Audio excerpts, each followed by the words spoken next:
BJP, Congress వీటిని వాళ్ళ లబ్ధి కోసం, వాళ్ళ స్వార్థం కోసం వాడుకుంటున్నాయి తప్ప పార్టీలో ఎలాంటివి లేవు. కేసీఆర్ గారే మా నాయకుడు. ఆయన నాయకత్వంలోనే పనిచేస్తామని ఆవిడ చెప్పారు. ఏలటి మహేశ్వర్ రెడ్డి గారికి కొన్ని విషయాలు ఎందుకు ఎలా ముందుకు తెలిసిపోతాయో, ఆయన ఎందుకు మాట్లాడుతున్నారో తెలుసలేదు. కాంగ్రెస్ ప్రభుత్వం కూలిపోద్ది, ముఖ్యమంత్రి మారతారు, ఇలాంటివన్నీ చూసాము. నిన్న కూడా కవిత గారి విషయంలో ఆయన కూడా కొన్ని మాటలు మాట్లాడారు. కవిత లేఖ బయటకు వస్తుందని 10 రోజుల ముందే ఆయన చెప్పారట. మరి ఆయనకి ఎలా తెలిసిందనే విషయం తెలియదు. తర్వాత ఏదైతే అవినీతి సొమ్ముందో ఆ ఆస్తి పంపకాల్లో వచ్చిన తేడా వల్లే ఇవన్నీ జరుగుతున్నాయి. బీఆర్ఎస్ నుంచి కవిత బయటకు వస్తుంది, సొంత దుకాణం పెడుతుంది, రేపు లోకల్ బాడీ ఎలక్షన్స్లో కూడా ఆవిడ సొంత అభ్యర్థుల్ని బరిలోకి దింపుతుంది. ఇవన్నీ కూడా మాట్లాడుతున్నారు ఆయన. ఎలా తెలుస్తుంది బీజేపీ నాయకులకు ఇవన్నీ? ముందుగా యోయో టీవీ ప్రేక్షకులకు, అలాగే వివిధ పార్టీ నుంచి నాయకులకు, విశ్లేషకులు అందరికీ నమస్కారం, శుభోదయం. అయితే ఏదైనా రాజకీయాల్లో సర్వసాధారణం ఒకరినొకరు తెలుసుకోవడం. మహేశ్వర్ రెడ్డి గారు కూడా కొంత అడుగు ముందేసి ఉండి, కొంత ఆయనకు పర్సనల్గా పరిచయాలు ఉండి ఒకరి ద్వారా ఒకరు తెలిసేటువంటి అభిప్రాయం ఉంటుంది కాబట్టి తెలిసి ఉండొచ్చు. కొన్ని విషయాలు దాంట్లో ఏం లేదు. లెటర్ల విషయం ఇలా మనం కొత్త కాదు. కానీ ఆశ్చర్యకరమైన విషయం ఏంటంటే, ఆ రోజులు ఉన్నటువంటి పరిస్థితులు వేరు. ఆ రోజులు ఈ కమ్యూనికేషన్ లేకుండే, మాట్లాడే పరిస్థితి లేకపోతుండే, ఎవరినో కలవాలి, తండ్రిని కలవడానికి మీకు ఆంక్షలు ఎక్కడ ఉండయి. డైరెక్ట్గా నేరుగా వెళ్ళొచ్చు, కలవచ్చు, మాట్లాడవచ్చు. కాకపోయిన రోజు వాట్సాప్ ఉంది, ప్రతి విషయాన్ని షేర్ చేసుకోవచ్చు. ఇవాళ జరిగింది ఇవాళనే మాట్లాడవచ్చు. ఇవన్నీ జరిగి 10 రోజుల తర్వాత, నెలకు ఒక్కసారి ఉత్తరం రాసుకునేటువంటి పరిస్థితులు ప్రస్తుతం సమాజంలో లేవు. అది ఎవరికీ లేవు.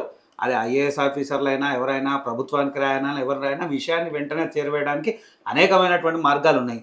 6 పేజీల లేఖ, అందులో అనేకమైనటువంటి అంశాలు, పార్టీ ఎదుగుదలకు జరుగుతున్నటువంటి విషయము, మొదట్లో ఉన్న వ్యక్తులు, ఇప్పుడు ఉన్న వ్యక్తులు, ఇవన్నీ ప్రస్తావించి 6 పేజీల లేఖ రాసిరు. ఆ లేఖ విషయం అని అంటే, ఈ లేఖ అనే వరకు మళ్ళీ మనం కొంత వెనక్కి వెళ్లాల్సినటువంటి అవసరం ఉంది.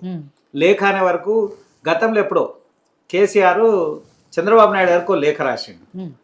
ఆయన విషయంలో ఏదో లేఖ రాసిండు. ఆ లేఖకు చంద్రబాబు నాయుడు గారు ఏం స్పందించకపోతే, ఈయన అప్పుడు తిరుగుబాటు చేసి తెలంగాణ ఉద్యమము, రాజకీయ పార్టీ, ముఖ్యమంత్రి అంటే బిడ్డ కూడా అదే కోవకు రావాలనేటువంటి ఆలోచన తండ్రికి ఒక సింబల్ ఇస్తుందా, మనం ఏమైనా స్పందిస్తావా, స్పందించవా, మాట్లాడవా అనేటువంటి భావన వచ్చి ఉండొచ్చు. దాని గురించి ఇది చేసినటువంటి అంశం. అయితే అందులో మళ్ళీ మనం కీలకంగా చూసుకున్నటువంటి విషయాలకు వస్తే, ఎట్టి పరిస్థితుల్లో ఏదేమున్నా బిగినింగ్ నుంచి ఉన్నటువంటి హరీష్ రావు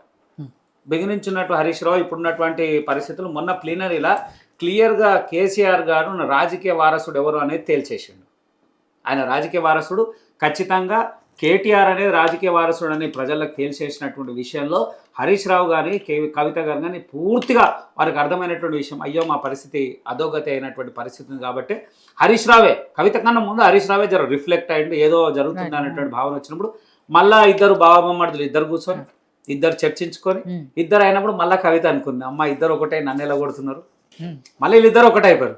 తెల్లారి స్టేట్మెంట్ ఏమని, ఏం లేదు, కలిసి పని చేసుకుంటాం, ఆయన ఆదేశాల మీద నేను పనిచేస్తా అని కేటీఆర్ ఏది చెప్పినా నేను ఇంటా అనేటి ఇండైరెక్ట్గా హరీష్ రావు చెప్పేయడము, మాట్లాడడం అవన్నీ జరిగిపోయినాయి. అప్పుడు కవితకైతే ఫీల్ వచ్చేసి కదా తప్పకుండా, అది ఇదేంది వీళ్ళిద్దరు ఒకటైపోయి నా పరిస్థితి ఎదు కాకుండా పోతుంది అనేటువంటి భావన వచ్చినప్పుడు ఖచ్చితంగా రాజకీయ వారసుడు కేటీఆర్ అనే విషయాన్ని క్లియర్గా కేసీఆర్ మొన్న ప్లీనరీలో చెప్పినప్పుడు ఎవరైనా వారి యొక్క ఆలోచన విధానం మారిపోతుంది. అట్లనే కవిత కూడా ఆలోచించింది, ఒక అడుగు ముందుకేసి. ఎప్పుడైతే ఢిల్లీలో ఆమె విషయం జరిగినప్పుడు పార్టీ తీరు కానీ, స్పందించినటువంటి తీరు కానీ, ఉన్నటువంటి విషయాన్ని కానీ, మాట్లాడుతున్నటువంటి విధానం కానీ, ఇవన్నీ కూడా సుదీర్ఘంగా, అంటే ఎవరైనా కానీ ఏకాంతంలో ఉన్నప్పుడు చాలా విషయాల మీద చాలా డీప్గా డిస్కస్ చేస్తారు. ఆమె ఖచ్చితంగా జైలు ఉంది కాబట్టి వేరే ఆప్షన్ ఏం లేదు. ఆమె రాజకీయ వ్యూహమే అనుకోవచ్చు, కుటుంబం సంబంధించినటువంటి విషయాలే అనుకోవచ్చు, అనేకమైనటువంటి విషయాలు. ఇది నిజంగా చెప్పాలంటే వాళ్ళ ఇంటి పంచాయతీ రోడ్ కేసు. అంటే వాళ్ళిద్దరూ ఒకవేళ తండ్రి కూర్చొని ఇద్దరు కొడుకు ఏం మాట్లాడినా, చరిత్రలో మీరు ఎక్కడైనా చూడండి, రాజకీయ వారసులు అని అంటే ఖచ్చితంగా కొడుకు వచ్చేటువంటి పరిస్థితులు ఎక్కువ ఉంటాయి. కొడుకులు లేని పక్షాన బిడ్డకి ఉండేటువంటి అవకాశం, అంటే పక్క రాష్ట్రం ఉన్నటువంటి పరిస్థితులు ఇక్కడ కూడా రిపీట్ కావాలన్న ఆలోచన ఏం లేదు. ఖచ్చితంగా కావచ్చు. మారుతరాయ్ గారు చెప్పారు, ప్రస్తావన వారే తీసుకొని వచ్చారు, ఏమని, షర్మిల. నిజంగా ఇక్కడ జరగవచ్చు, నిజంగా కూడా. అయితే ఇంట్లో మళ్ళీ ఒక రాజకీయ కోణం ఉంది. అంటే అందరికీ తెలిసిందొచ్చు, కొంతమంది తెలిసి ఉండకపోవచ్చు. రేవంత్ రెడ్డి, కవిత వీళ్ళిద్దరు ఒక కంపెనీలో డైరెక్టర్, వీళ్ళిద్దరు బిజినెస్ పార్ట్నర్స్. బిజినెస్ పార్ట్నర్స్ వీళ్ళిద్దరు 2012 నుంచి 2016 వరకు ఒకే కంపెనీలో వారిద్దరు డైరెక్టర్స్ ఉన్నారు, బిజినెస్ పార్ట్నర్స్. ఇద్దరికి ఒకరి మీద ఒకరికి సమన్వయం ఉంటుంది. మీరు ఓవరాల్గా చూడండి, 19 నెలల్లో ఎక్కడ కూడా రేవంత్ రెడ్డి గారు కవిత మీద ప్రస్తావించి మాట్లాడలేదు. కవిత మీద ఎక్కడ కూడా విషయం విడమర్చి మాట్లాడలేదు, ఏదో సందర్భం వస్తే తప్ప ఎక్కడ మాట్లాడలేదు. అట్లనే కవిత కూడా ఏదో ప్రభుత్వం తప్ప పర్సనల్గా రేవంత్ రెడ్డిని ఎప్పుడు టార్గెట్ చేయలేదు. అంటే వీరిద్దరు కూడా వ్యూహం ఉండొచ్చు కదా. రాజకీయంగా ఎవరు శత్రువులు కాదు, ఎవరు మిత్రులు కాదు. రేపు ఏమన్నా జరగవచ్చు. నేనేమంటున్నా, రేపు పార్టీ పెట్టి కొన్ని రోజులు ప్రయాణం అయిన తర్వాత మళ్ళీ షర్మిల లెక్కనే పార్టీ మళ్ళీ కాంగ్రెస్లో విలీనం చేసి మళ్ళీ కాంగ్రెస్లకి ఆమెనే అధ్యక్షురాలై. షర్మిల గారు పార్టీ పెట్టి తిరిగిన కొత్తలో తెలంగాణలో బీజేపీ వదిలిన బాణం అన్నారు. సీన్ కట్ చేస్తే కాంగ్రెస్ పార్టీలో విలీనం చేశారు. ఇప్పుడు అట్లనే అంటున్నారు. అది బీజేపీ ఏం కాదు, కాంగ్రెసే తనంతలో తాను తయారు చేస్తున్నటువంటి బాణం. అది రేవంత్ రెడ్డి పక్షాన జరుగుతుండొచ్చు. ఎందుకంటే రేవంత్ రెడ్డి అనేటువంటి వ్యక్తికి ఆ కవిత గారికి చాలా దగ్గర సత్సంబంధాలు ఉన్నాయి. వ్యాపార సంబంధాలు, ఒకరిదొకరి పరిచయాలు, ఒకరి మీద ఒకరికి అవగాహన, రాజకీయంగా పట్టున్నటువంటి కుటుంబం.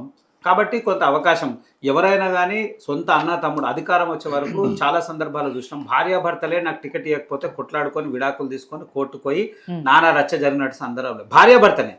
భార్యకు టికెట్ వస్తే భర్త ఎవరు వస్తలేడు, భర్తకు టికెట్ వస్తే భార్య ఎవరోక కోర్టుకు పోయిన సంగతి. ఇలా అన్నదమ్ములు, అన్న చెల్లెళ్ళు, అక్క చెల్లెళ్ళు ఏడ బంధుత్వం, అధికారం అనేటువంటి విషయాలకు వచ్చేవరకు బంధుత్వాన్ని వదిలేటువంటి పరిస్థితులు. తండ్రిని కూడా దించేసి కొడుకు ఎక్కినటువంటి సందర్భాలు ప్రపంచంలో చాలా ఉన్నాయి. అంటే ఇక్కడ అట్లనే చంపుకున్న చరిత్రలు ఉన్నాయి. అంటే ఆ రకంగా చూసుకుంటూ పోతే వీళ్ళు ఒక్కటే అయిపోయాయి. కవితకు ఒక్కటే అర్థమైంది, ఇవాళ బీఆర్ఎస్ పార్టీలో ఉన్నటువంటి పరిస్థితి, ఆమెకు ఉన్నటువంటి పట్టు సాధించుకోలేనటువంటి పరిస్థితి ఉంది. ఆల్రెడీ బీఆర్ఎస్లో పూర్తి స్థాయి పట్టు సాధించుకున్నాడు కేటీఆర్. దాని తర్వాత బిగినింగ్ ఉన్నటువంటి హరీష్ రావు పరిస్థితి కూడా వీళ్ళు ఎక్కడో ఉంది. ఆయన జిల్లాలో పోయి విస్తరించేటువంటి పరిస్థితులే, జిల్లాలో పోయి రివ్యూ చేసే పరిస్థితులే, జిల్లాలో పోయి కార్యకర్తలతో సమన్వయం చేసేటువంటి పరిస్థితి. ఏం హోదాలో పోతాడు? వర్కింగ్ ప్రెసిడెంట్లో కేటీఆర్ ఉన్నప్పుడు ఈయన పోయేటువంటి పరిస్థితి ఉండదు. ఒకవేళ పోయినా అక్కడ పార్టీ యొక్క గైడ్లైన్స్ ప్రకారమే పోవాలి. ఏమని మాట్లాడతాడు? మీరు హరీష్ రావు మొదటి నుంచి మాట్లాడుతున్నాడు ఏంది అని అంటే కామన్గా ఉండేటువంటి పాయింట్స్ తప్ప, ప్రభుత్వ వ్యతిరేకమైన అంశాలు కానీ ప్రభుత్వం సంబంధించిన అంశాలే తప్ప ఎక్కడైనా పార్టీని సమన్వయం పరిచేటువంటి అంశాలు ఎక్కడ మాట్లాడే ప్రసక్తే లేకుండా పోయింది. ఒకడ యాక్సెస్ కూడా లేదు. ఆయన ఏముందంటే ఆయనకు సంబంధించిన అంశాలు తప్ప వేరే మాట్లాడు. అంటే ఆటోమేటిక్గా హరీష్ రావుని థర్డ్ లైన్లకు దొబ్బేసిండు. ఫస్ట్ ఫేజ్లో కింద వెళ్ళిపోయిండు. సెకండ్ ఫేజ్లో ఉండే ఇలా కేసీఆర్ మాట మాట్లాడితే కేసీఆర్ తర్వాత కేటీఆర్ తర్వాత హరీష్ రావు వచ్చింది. గతంలో కేసీఆర్ తర్వాత హరీష్ రావు తర్వాతనే ఇంకెవరు అన్నటువంటి పరిస్థితి ఉండే. కానీ ఇలా హరీష్ రావుని ఎక్కడో తీసుకొని పోయింది. ఇలా కవిత ఆ రోలనే లేకుండా అయిపోయింది. కానీ ఎప్పటి నుంచో కూడా పార్టీలో నెంబర్ 2 అనో లేకపోతే అధికారంలో ఉన్నప్పుడు కూడా కేటీఆర్ గారు షాడో ముఖ్యమంత్రిగా పనిచేస్తున్నారు అనేదే ఉంది కదా. అయితే ఇక్కడ ఎంత ఏం చేసినా వ్యూహం ఎవ్వరు ఎంత రచించినా హరీష్ రావుకు ఉన్నటువంటి ఇంపార్టెన్స్ అనేది కూడా ఎప్పుడు తగ్గించుకొచ్చిందంటే కేసీఆర్ స్వయాన నిలబడి ఎప్పుడైతే జాతీయ స్థాయిలో రాజకీయాలు చేయాలన్నప్పుడు హరీష్ రావుని తీసుకుపోయి ఒక పక్కన పెట్టి కొడుకుని ఇక్కడనే వెలివేట్ చేసుకుంటూ అనేక అంశాల్లో ఇస్తూ వర్కింగ్ ప్రెసిడెంట్ ఇవ్వడంలో ఉద్దేశమే అది కదా. ఎందుకు గతంలో ఒకసారి కేటీఆర్నే ముఖ్యమంత్రి అనేటువంటి వాళ్ళ ఎమ్మెల్యేలు వాళ్ళ మంత్రులే మాట్లాడినటువంటి సందర్భం వచ్చిన మళ్ళీ కేసీఆర్ ముందుకు వచ్చి నేనేమైంది దుఃఖలెక్కున్నా, నేను ఇంకా మళ్ళీ చేస్తా, నాకేం కాలేదు, నేను మంచిగానే ఉన్నా అన్నటువంటి పరిస్థితి ఆయన నోటిలో చెప్పేంత వరకు కూడా అందరూ కేటీఆర్ ముఖ్యమంత్రి అన్నారు. ఎప్పుడైతే ఆయన చెప్పిండో అప్పుడు ఆగారు. అంటే ఇలా కూడా అదే పరిస్థితి. అయితే ఈ వ్యూహం మొత్తంలో ఆలోచించాల్సి తగిన విషయం ఏంటంటే ఏదేమని ఉన్నా పార్టీ విధానాలకు కానీ పార్టీ సిద్ధాంతాలకు కానీ కట్టుబడి ఉండాల్సినటువంటి బాధ్యత కార్యకర్త నుంచి పార్టీ నుండి ప్రతి ఒక్కరిది ఉంటుంది. అట్లనే కవితకు కూడా ఉంటుంది కదా. కానీ కవిత గతంలోనే సామాజిక తెలంగాణ రాలే, మేము ఉన్న తెలంగాణ రాలే అంటే ఎవరిని నిందిస్తున్నావు? తండ్రినే కదా. అధికారం ఎవరు చేశారు? నీ తండ్రే ముఖ్యమంత్రి చేసిండు. నీ తండ్రి ముఖ్యమంత్రి చేసిండు, తండ్రి మీద నువ్వు తప్పు పడుతున్నావు. అంటే తండ్రే సరైన నాయకుడు కాదంటున్నావు. దొరల పాలన అంటే నువ్వు తండ్రే కదా. నీ తండ్రే నీ సరైనటువంటి పాలన చేయాలనేటువంటి భావన తీసుకొని వచ్చి మళ్ళీ చేసినావు. అయితే ఇవన్నీ జరుగుతుంటే నిన్నటి విషయం చాలా ఊహించనటువంటి విషయం. నిన్న ఎక్కడ కూడా వాళ్ళ బీఆర్ఎస్ సంబంధించినటువంటి కార్యకర్తలు లేరు, బీసీ నాయకులు ఉన్నారు. బీసీ పార్టీకి సంబంధించినటువంటి బీసీ కులాల పెద్ద మనుషులు, బీసీకి సంబంధించిన కొంతమంది వాళ్ళందరూ ఉండి మళ్ళీ ఒక వాదన ఏంటంటే బీసీ వాదనని ఈమెనే ఎత్తుకొని పోయి రేపు సామాజిక తెలంగాణ ఈమె ద్వారానే సాధ్యమవుతుంది అనేటువంటి అంశాన్ని ప్రజలకు తీసుకుపోయేటువంటి ప్రయత్నం చాలా చేస్తూ ఉన్నారు. అయితే ఈ ఆవిడ మాట్లాడుకుంటూ నిన్నే చెప్తా ఉన్నారు, నేను అది ఎట్లా వచ్చిందో లెటర్ తెలియలేదు, లెటర్ వచ్చిన తర్వాత ఇలా నేను మాట్లాడుతున్నా అంటే ముందే ప్రిపరేషన్ లేకపోతే ఇవన్నీ ఎట్లా సాధ్యమవుతాయి? ఈరోజు మీరు ఎన్నోసార్లు ఢిల్లీకి పోయి వచ్చారు, ఇలా కొత్త కాదు కదా. ఢిల్లీకి పోయి ఎన్నోసార్లు వస్తున్నారు. మీరు వచ్చే సమయానికి అంతమంది జనాలాడికి రావడము, మొబిలైజేషన్ కావడము, పత్రికా సమాచారం అంటే మీరు ఇచ్చారు ప్రెస్ మీట్, సరే అది సంతోషం, ఆడవరకే ఉంటుంది కదా. ఇంతమందిని ఎట్లా మొబిలైజ్ చేయగలిగారు? అంటే ప్రిపరేషన్ ఉంది కదా, ముందే ప్రిపరేషన్ ఉంది, ప్రతి అంశంలో ఆలోచన ఉంది. ఎప్పుడైతే బావా బొమ్మాడులు ఇద్దరు ఒకటైర్రో అప్పుడే కవితకు క్లియర్ ఇంటెక్షన్ అయిపోయింది. అమ్మ ఇదేదో నేను తొందరపడలేదు అనుకుంటే కష్టం. దాంట్లో ఖచ్చితంగా రేవంత్ రెడ్డి సపోర్ట్. ఇవాళ రేవంత్ రెడ్డి ఇన్వాల్వ్మెంట్ లేకుండా కవిత ఇవన్నీ స్టెప్లు వేస్తుంటే మేమైతే నమ్మం. 100% రేవంత్ రెడ్డి. అది ఏ రకంగా జరుగుతుంది, ఎట్లా జరుగుతుంది, ఏం జరుగుతుంది అనేది క్లియర్గా కనబడతా ఉంది. దానికి కొంత ఆజ్యం పోసిరు మా అన్న మానతోరాయన కూడా కొంచెం ఆజ్యం పోసిండు. ఎందుకంటే వాళ్ళే అంటా ఉన్నారు షర్మిలాని ముందు మా వైపు దొబ్బిరు. అప్పుడు బీజేపీ అన్నారు, కాదు తీసుకుపోయి వాళ్ళ దగ్గరికి తీసుకొని వచ్చి కలుపుకున్నాం. రేపటి నాడు వీళ్ళు కూడా కలుపుకోవచ్చు, ఎట్టి పరిస్థితి లేదు. ఖచ్చితంగా ఈ పూర్తి రాజకీయ కోణంలో ఒకటి అర్థమవుతా ఉంది. రాజకీయాల్లో ఎవ్వరు శాశ్వత మిత్రులు కాదు, శాశ్వత శత్రువులు కానీ అనేక సందర్భాల్లో విన్నాం. ఇవాళ మళ్ళా కవిత వల్ల ఈ రాష్ట్రంలో ఒక కొత్త పార్టీ ఆవిర్భవించవచ్చు, లేదా కొత్త మార్పు రావచ్చు.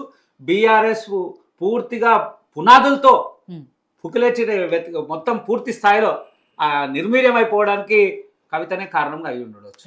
ఇప్పుడు అనేక సందర్భాల్లో చెప్తా ఉన్నాం. చాలా సందర్భాల్లో మొన్న హరీష్ రావు విషయం టాప్ లైన్ లో నడిచింది. ఏమని హరీష్ రావు వెళ్ళిపోతాడు, కాంగ్రెస్ లోకి వెళ్ళిపోతాడు, ఇంతమంది తీసుకున్నట్టే హరీష్ రావు ఒకవైపు ఆలోచిస్తున్నాడు, కేటీఆర్ ఒకవైపు ఆలోచిస్తుండు, కవిత ఒకవైపు ఆలోచిస్తుంది. వీరు ముగ్గురు ఆలోచన వ్యూహాలు దివ్య కోణాలు ఉన్నాయి, ఒక్కొక్కరికి ఒక్కొక్క ఆలోచన ఉంది. ఈ ముగ్గురు కూడా కలిసి ఎవరి వ్యూహం వాళ్ళు చేస్తే బీఆర్ఎస్ ఎక్కడ పూర్తి స్థాయిలో అది నిర్వీర్యం అయ్యేపట్టు ప్రమాదం కనబడుతుంది.